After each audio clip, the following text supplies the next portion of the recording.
오늘은 우리 히스기야 왕에 대해서 한번 말씀을 드리도록 하겠습니다. 지난주에는 우리 북이스라엘의 멸망에 대해서 이야기했다면 오늘은 남유다 13번째 왕 히스기야 왕에 대해서 같이 한번 생각을 해보았으면 좋겠습니다.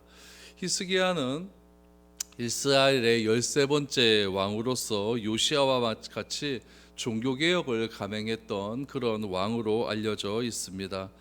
히스기야의 아버지는 아하스라고 하는 왕이었는데, 그 아하스라고 하는 분은 꽤 악한 일을 많이 행했던 그런 왕이었습니다. 그래서 아버지 아하스는 아수르를 굉장히 좋아했고, 또한 아수르에 대한 에서 넘어온 그런 우상 숭배 정책들을 굉장히 많이 실행했던 그런 왕으로 우리에게 알려져 있습니다.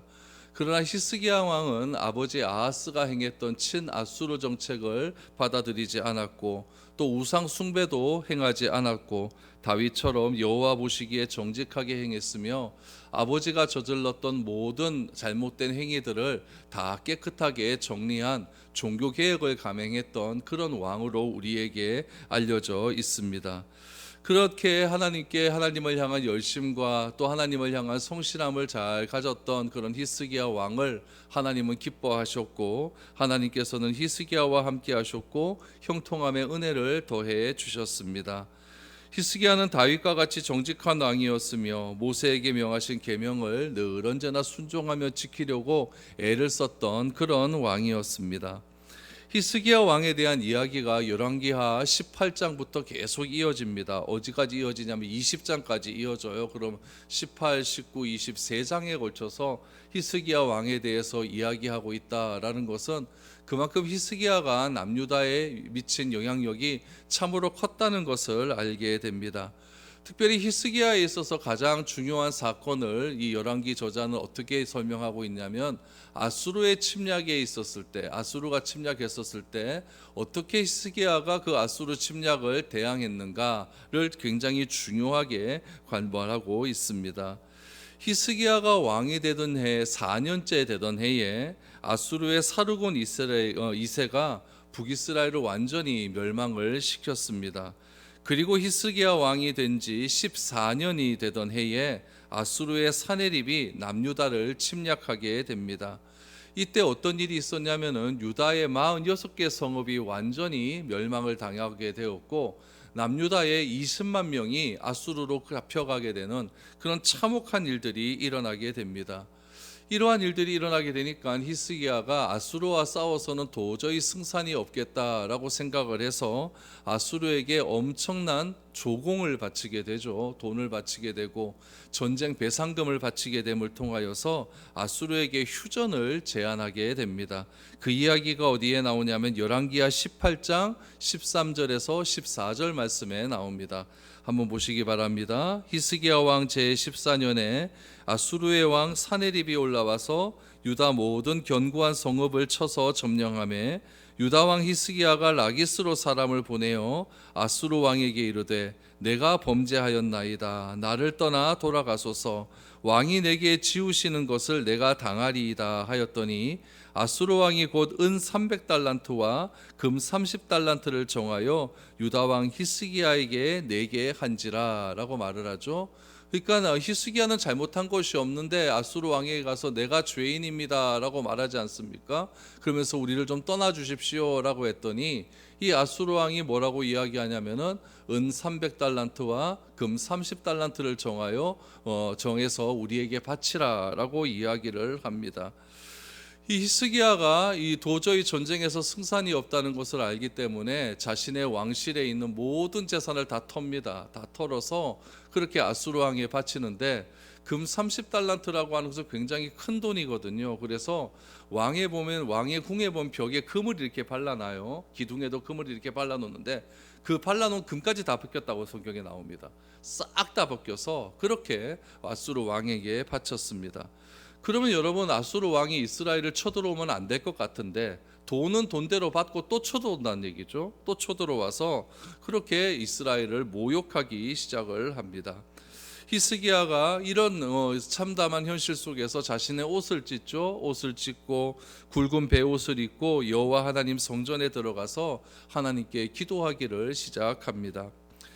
인생의 어려운 순간은 누구에게나 찾아오게 됩니다. 그 어려운 순간에 우리가 사람에게 도움을 청하죠. 나를 좀 도와주세요. 나를 도와주시면 그 은혜는 절대 잊지 않겠습니다. 라고 이렇게 이야기를 합니다. 믿고 도움을 청했더니 여러분 어떻습니까? 도움이 오지 않는 상황이 우리에게 종종 옵니다. 내가 누군가에게 도움을 청했다라고 하는 것은 그 사람을 내가 믿는다라는 이야기 아니겠습니까?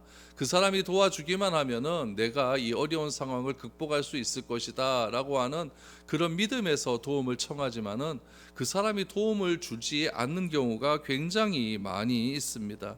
그때 우리가 알게 되는 것은 우리의 인생이라고 하는 것은 사람에게서 우리가 도움을 받는 것이 아니라 천지를 지으신 여호와 하나님께로부터 우리에게 도움이 온다라는 것을 비로소 깨닫게 되는 것입니다. 그러므로 우리의 삶 가운데 어려움이나 힘든 일이 올 때 우리가 가장 먼저 취해야 될 태도는 무엇이냐면 바로 기도하는 태도입니다. 기도가 익숙하지 않으면 기도의 자리에 나가는 것이 굉장히 어렵겠지만 평소에 기도의 자리를 늘 지켰던 사람이라고 한다면 내가 하던 습관대로 하나님께 나와 기도의 자리에서 하나님의 도움을 구할 수 있는 것입니다. 오늘 히스기야 왕이 자신의 인생의 가장 어려운 순간에 하나님께 나와 기도를 할 수 있었던 이유는 무엇이냐면은 히스기야 평생의 삶 가운데 하나님께 기도하기를 쉬지 않았기 때문에 기도의 자리에 나와서 하나님께 기도할 수 있었던 것입니다. 오늘 본문의 히스기야가 랍사게로부터 편지를 받고 기도의 자리로 나아갔다라고 하는 사실이 우리에게 주는 의미가 과연 무엇이겠습니까? 오늘 14절 15절 본문 말씀을 보면 히스기야가 이렇게 반응을 하게 되죠.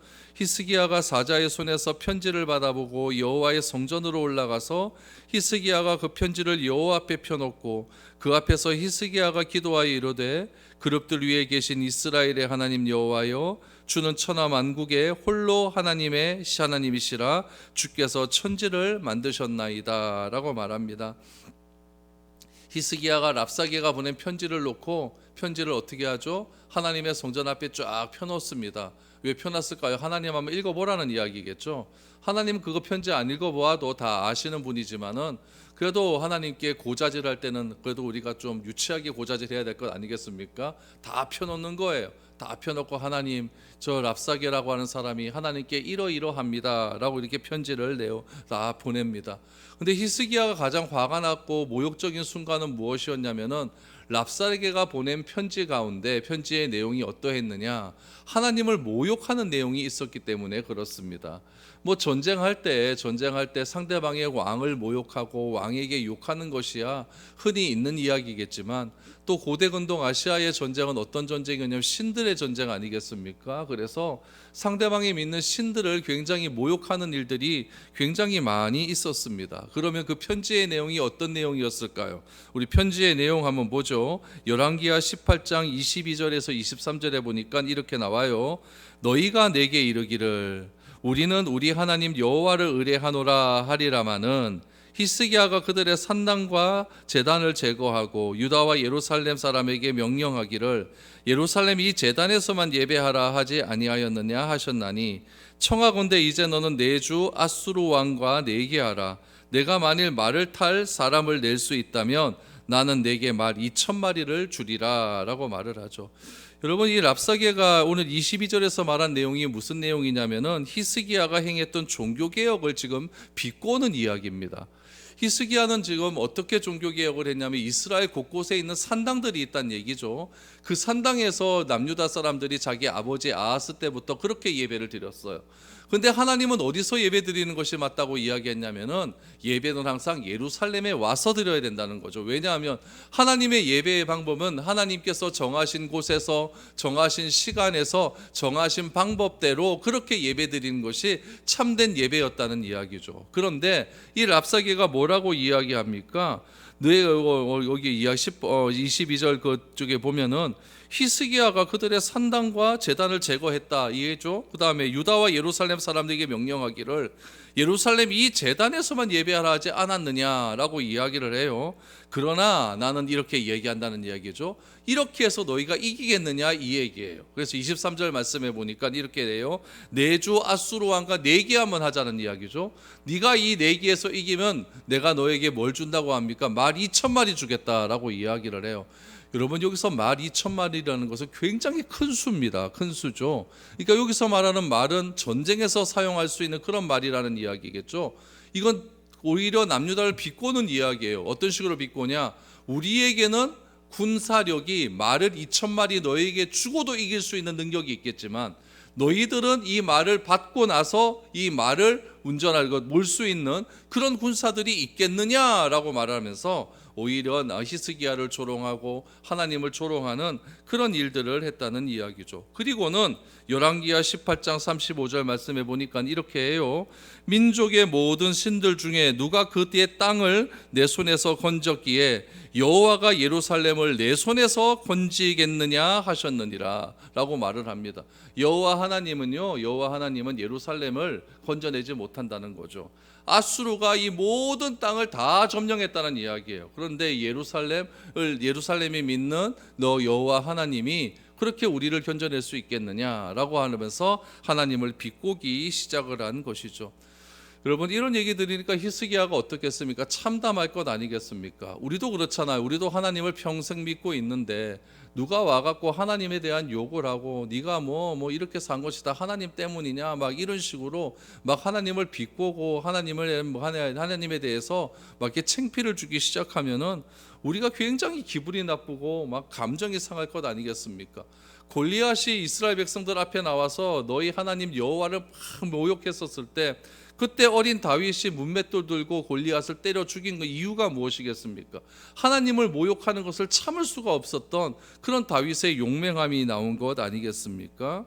그래서 히스기야는요, 편지를 여호와 앞에 딱 펴놓고 하나님을 찾는데 히스기야가 찾은 하나님은 어떤 하나님이었느냐? 오늘 15절 말씀을 보니까 하나님은 천지를 만드신 하나님이었다라는 사실이죠. 여러분, 구약 성경에 나오는 특별히 역대하, 역대상, 역대하를 보시면은 구약에 나온 여러 왕들이 어려움과 고난이 있었을 때 항상 찾는 하나님은 어떤 하나님이냐면 천지를 만드신 하나님입니다. 그러면 여러분, 우리 가운데 지금 이 전쟁통에, 지금 여기는 전쟁통 아닙니까? 이 전쟁의 상황에서 하나님을 찾는다면 어떤 하나님을 찾는 것이 맞을까요? 여러분, 이 상황을 해결해 주십시오. 이게 맞을 것 같은데 왜 믿음의 위인들의 이 유명한 기도를 보면은 항상 기도의 대상이신 하나님을 어떻게 부르냐면은 천지를 만드신 하나님을 왜 부르고 있을까요?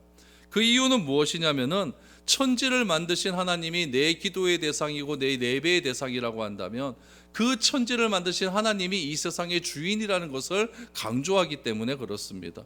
이 세상의 주인이 내가 믿는 하나님이고 내가 기도의 대상이신 하나님이고 내가 예배하는 하나님이 나의 하나님이고 나의 하나님이 천지를 만드신 하나님이라고 한다면 저 이방 민족이 까부는 저런 것들, 천지를 만드신 하나님, 그 하나님의 능력으로 말미암아 다 해결될 수 있다라고 하는 그 믿음이 지금 히스기야에게 있다라는 이야기죠. 그래서 천지를 만드신 하나님께서 이런 모든 것들 다 해결해 주실 수 있는 능력이 있는 분이다라는 것을 히스기야는 분명하게 언급하고 있는 것입니다. 그래서 자기가 처한 상황을 이야기하는 것이 아니라 자기가 믿고 있는 하나님이 과연 어떤 하나님인지를 분명하게 하나님 앞에서 고백하고 있는 것이죠. 하나님은 어떤 하나님이다. 내가 믿는 하나님, 내가 예배하는 하나님, 나의 믿음의 대상은 천지를 만드신 하나님이다. 하나님의 주권을 인정하기 시작합니다.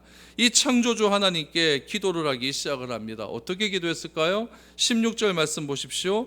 여호와여 귀를 기울여 들으소서. 여호와여 눈을 떠 보시옵소서. 사내립이 살아계신 하나님을 비방하러 보낸 말을 들으시옵소서라고 말을 합니다. 여러분, 들으소서, 보시옵소서라고 말합니다. 여러분, 듣고 본다는 것은 사람에게 행하는 것, 사람에게 표현되는 것 아니겠습니까? 듣고 본다는 것을 사람에게 해서 표현하는 건데 그것을 누구에게 그대로 적용을 시키냐면 하나님께 적용을 시키는 거예요. 이거는 왜냐면은 하나님은 인격적인 분이라는 이야기죠. 하나님은 우리의 형상대로 하나님께서 창조하신 분이셨고 또 우리와 또 동일한 감정을 가지시고 있는 그런 분이라는 것을 히스기야가 이렇게 표현하고 있는 겁니다. 하나님 들어주십시오. 하나님 눈을 떠 봐주십시오. 사내립이 하나님을 비방하려 듣고 있는데 이 비방하는 사내립의 소리를 들어주십시오 라고 이렇게 간절하게 하나님께 기도하고 있는 것이죠. 이게 말이 기도지 여러분, 이게 뭐예요? 이거 고자질하는 것 아니겠습니까? 하나님 재보세요 라고 하는 것 아니겠습니까? 그렇게 기도를 한 거예요. 그러면서 17절에 이하에 보니까 분명하게 기도를 합니다. 이렇게 기도하죠. 17절을 보세요. 여호와여, 아수르 여러 왕이 과연 여러 민족과 그들의 땅을 황폐하게 하고 또 그들의 신들을 불에 던져 싸우니 이는 그들이 신이 아니요 사람의 손으로 만든 것 곧 나무와 돌뿐이므로 멸하였나이다. 우리 하나님 여호와여, 원하건대 이제 우리를 그의 손에서 구원하옵소서. 그리하시면 천하만국이 주 여호와가 홀로 하나님이신 줄 알리이다 하니라 라고 말합니다. 여러분, 이 17절에서 19절의 말씀을 자세하게 보시면 두 가지로 딱 나뉘어요. 어떻게 나뉘냐면은 거짓신과 참신으로 나뉘어진다는 이야기예요. 거짓신은 누구십니까? 누굽니까? 우리 17절 말씀해 보니까 또 그들의 신들을 불에 던져 싸우니 라고 말해요.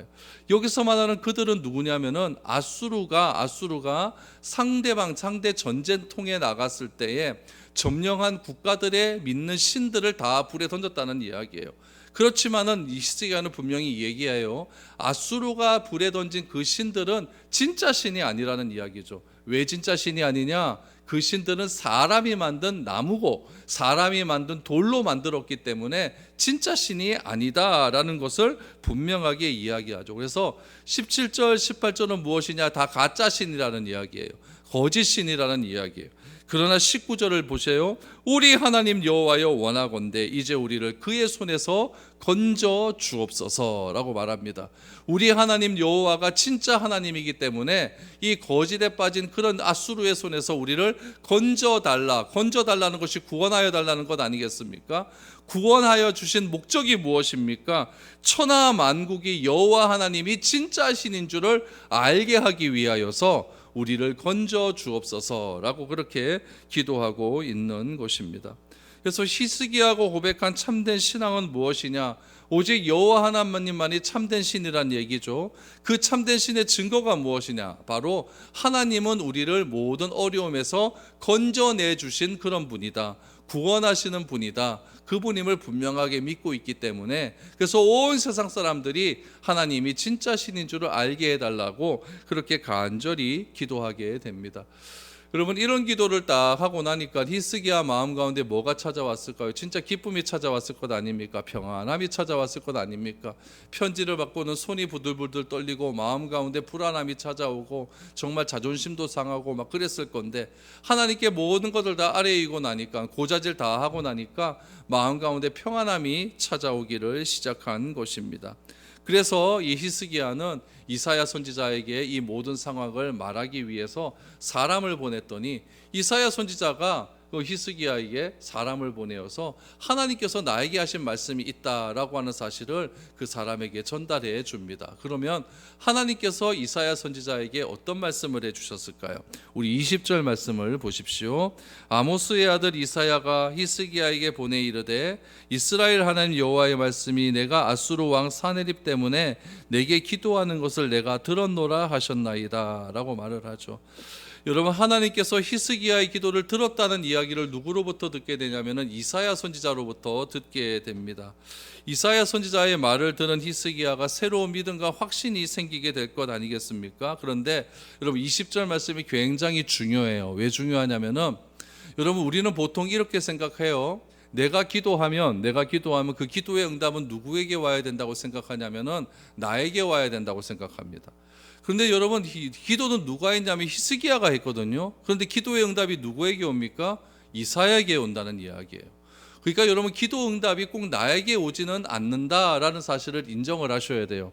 기도의 응답이 나에게 오지 않고 내가 기도했지만 그 기도의 응답이 남을 통해서 응답될 수도 있다라는 사실을 우리가 꼭 기억을 해야 된다는 이야기입니다. 그래서 나에게도 응답되는 것도 내가 받아들이는 것도 믿음이라고 한다면 응답이 다른 사람을 통해서 전해지는 것을 받아들이는 것도 무엇이다? 믿음이라는 이야기예요. 여러분 가만히 보시면은 우리의 믿음이 어떻게 생겼는가 가만히 보면 누군가가 나에게 전해 주었기 때문에 나에게 믿음이 생긴 것 아니겠습니까? 또한 이 성경도 어때요? 성경도 여러분 이 성경에 쓴 말씀을 누군가가 다 적어 주었고 이 성경 말씀을 전해진 말씀을 내가 읽고 받아들였기 때문에 나에게 믿음이 생긴 것 아니겠습니까? 그러니까 하나님의 응답은 꼭 나에게만 오는 건 아니라는 이야기죠. 내가 기도하게 되면은 하나님께서 그 기도의 응답을 상대방에게 줄 수 있어서 그 상대방을 통해서 내가 그 기도의 응답을 받았다라고 하는 것을 내가 경험하게 될 수도 있다라는 이야기죠. 그러니까 이 기도의 응답은 너무나 다양한 통로를 통해서 올 수 있다는 이야기예요. 어쩔 때는 예배 드릴 때 기도의 응답이 올 수가 있고 어쩔 때는 찬양을 통해서 기도의 응답이 올 수가 있고 어쩔 때는 설교를 들으면서 기도의 응답이 올 수가 있고 어쩔 때는 옆집 사람과 대화하는 도중에 기도의 응답이 올 수도 있고 어쩔 때는 여러분 성도들과 같이 기도하면서 기도의 응답이 올 수도 있는 것입니다. 그래서 하나님께서는 다양한 통로를 통해서 우리에게 기도에 응답하시는 분이시고 특별히 여러분 이 20절 말씀에서 우리가 꼭 기억해야 될 것은 무엇이냐면은 내게 기도하는 것을 내가 들었다라는 이야기입니다. 그러니까 하나님은 반드시 내 기도를 들으시는 하나님이라는 이야기죠. 그것이 중요한 것 아니겠습니까? 그래서 하나님은 내가 어떤 기도를 하든지 하나님은 들으시는 하나님이다. 그리고 때에 맞게끔 다양한 방법과 다양한 경로를 통하여서 그 기도 응답에 대한 결과를 나에게 반드시 전해주시는 분이 바로 내가 기도하는 기도의 대상이신 하나님이라는 사실을 우리가 꼭 기억하고 가역했으면 좋겠습니다. 그럼 하나님께서 들으셨다라는 이야기예요. 그러면은 무엇을 들었을까요? 히스기야 기도한 내용을 들었을 것 아니겠습니까? 히스기야가 뭘 기도했어요? 하나님 저 사네비라는 사람이 지금 우리 하나님의 이름을 자꾸 모욕합니다라고 하는 그런 기도의 내용을 들었을 것 아닙니까? 그래서 하나님께서는 사네립을 꾸짖기 시작합니다. 21절을 보시죠. 여호와께서 아수르 왕에게 대하여 이같이 말씀하시기를, 그러니까 이사야에게 말했다는 이야기예요. 처녀딸 시온이 너를 멸시하며 너를 비웃었으며 딸 예루살렘이 너를 향하여 머리를 흔들었느니라. 내가 누구를 꾸짖었으며 비방하였느냐? 누구를 향하여 소리를 높였으며 눈을 높이 떴느냐? 이스라엘의 거룩한 자에게도 그리하였도다 라고 말을 합니다. 21절 이하는 무슨 내용이 담겨져 있냐면은 하나님께서 아수르를 멸하시겠다라고 하는 그런 내용을 다양한 표현을 통하여서 이야기하고 있어요. 남북 이스라엘이 얼마나 많은 고난을 당했습니까? 수많은 국가로부터 고난과 억압을 당했습니다. 그러나 하나님은 고난과 어려움 가운데서도 그들을 잘 지키시고 보호해 주셨습니다. 하나님은 우리가 맞을 짓을 할 때에 매를 드시지만 그 매가 도를 지나치지 않도록 지켜보시는 그런 하나님이라는 이야기예요. 그래서 바울은 우리에게 이렇게 권면을 합니다. 고린도전서 10장 13절 말씀에 보니까 사람이 감당할 시험 밖에는 너희에게 당한 것이 없나니 오직 하나님은 미쁘사 너희가 담당하지 못할 시험 당함을 허락하지 아니하시고 시험 당할 즈음에 또한 피할 길을 내사 너희로 능히 감당하게 하시느니라 라고 말합니다. 하나님께서는 내가 딱 감당할 수 있는 그런 시험만 허락하신다는 이야기예요. 우리가 죽을 만큼 힘이 들어도 죽지 않게 버틸 수 있는 힘을 주시는 분이 누구냐면 바로 하나님이라는 이야기죠. 그래서 하나님은 선한 목적으로 우리에게 매를 드실 때도 있지만 기도하는 사람은 절대 그냥 두지 않는다라는 이야기예요. 하나님은 사네립의 그런 분노와 교만의 말을 다 들으셨습니다. 그래서 결국 어떻게 하시느냐, 이 사네립에게 갈고리를 딱 줘서 갈고리를 코에 거는 겁니다. 코에 걸어서 코를 꿰고 재갈을 물려 오던 길로 돌아가게 하겠다라고 경고를 해요. 그 말씀이 28절에 보면 나옵니다. 내가 내게 향한 분노와 내 교만한 말이 내 귀에 들렸도다. 그러므로 내가 갈고리를 내 코에 꿰고 재갈을 내 입에 물려 너를 오던 길로 끌어 돌이키리라 하셨나이다. 그러니까 아수르에서 지금 남유다로 왔는 것 아닙니까? 왔으니까 내가 네가 지금 하나님 모욕하는 말 내가 다 들었으니까 너 다시 왔던 길로 돌아가라. 뭐에 비유하는 거예요? 소를 우리 끌고 갈 때 지금 뭐 소 끄는 사람이 코에다 딱 갈고리 끼워서 그렇게 가지 않습니까? 그거에 빗대어서 하나님께서 이 사내립을 소에 딱 비유를 하셔서 내가 끌고 너희 고향으로 너희 아수르로 다시 너를 보내겠다라고 이렇게 말씀을 하고 있는 것이죠. 왜 하나님께서 이렇게 하셨을까요? 이유는 분명해요. 하나님의 백성을 괴롭히고 하나님의 계획성을 모욕하는 것은 곧 하나님을 모욕하는 것과 똑같기 때문에 그렇습니다. 여러분, 바울이 그 다메섹으로 가다가 예수님을 만나지 않습니까? 그때 예수님께서 뭐라고 말씀하셨냐면 사울아 사울아 왜 내가 나를 핍박하느냐라고 했더니 사울이 뭐라고 합니까? 당신은 누구십니까? 라고 했더니 그 하늘에서 들리는 음성이 나는 내가 핍박하는 예수다라고 말씀을 합니다. 사울은요 예수님을 핍박한 적이 없습니다. 예수님을 믿는 사람들을 핍박을 했죠. 그러나 예수님은 어떻게 말씀하시느냐? 예수님을 믿는 그 사람을 핍박하는 것을 자기와 동일시하고 있다라는 것을 알 수가 있는 것이죠. 그러니까 예수 믿는 사람을 모욕 주는 것은 하나님을 모욕하는 것과 똑같다는 의미입니다. 하나님께서 믿는 자녀에 대한 조롱과 수치를 내버려 두지 않는 이유가 바로 여기에 있는 것이죠. 우리가 기도의 자리를 끝까지 지키고 하나님을 부르면 하나님께서는 반드시 우리에게 진정한 평안을 허락해 주실 것입니다. 안 될 것 같은 일도 하나님은 되게 하시고 끝나지 않을 것 같아도 끝이 나며 결국 하나님께서 영광을 받게 될 것입니다. 그러므로 우리가 고난받고 어려움을 당한 분들을 위해서 늘 언제나 기도해야 되는 이유가 여기에 있는 것입니다. 우리 브라질 유선교사님이 당한 2년간의 고통은 참으로 힘들었을 거예요. 제가 영상통화를 종종 하는데 영상통화를 할 때 보면은 얼굴이 완전히 다 망가졌어요. 재판하는 게 그게 좀 어렵겠습니까? 얼마나 신경 쓰이고 얼마나 힘들겠습니까? 그러나 이런 모든 재판의 모든 과정들이 다 끝났을 때 선교사님이 뭐라고 이야기하냐면은 기도해 주셔서 고맙습니다라고 이렇게 이야기를 하더라고요. 그래서 여러분들의 기도, 우리들의 기도 덕분에 이 모든 상황들이 잘 극복할 수 있었다라고 말을 하면서 다시금 기쁨을 찾게 된 것에 대한 감사를 전해달라고 이야기를 합니다. 여러분, 우리가 아무것도 할 수 없을 것 같아도 우리가 어려움을 당한 분들의 이름을 기억하며 그분의 이름을 불러가며 기도하고 그들이 다시 일어설 수 있도록 힘을 다해 간구해야 되는 이유가 바로 여기에 있는 것입니다. 그럴 때 하나님께서 역사하시기 때문에 그런 거죠. 하나님께서 당연히 행하실 것이지만 우리가 기도함을 통하여서 하나님의 행하심을 목격하게 된다면 우리가 하는 기도의 힘이 얼마나 큰지를 알게 될 수 있을 것입니다. 히스기야는 이 어려운 상황 속에서 다른 것 하지 않고 하나님께 간절히 기도했더니 하나님께서 이 어려운 상황을 역전시켜 주신 것입니다.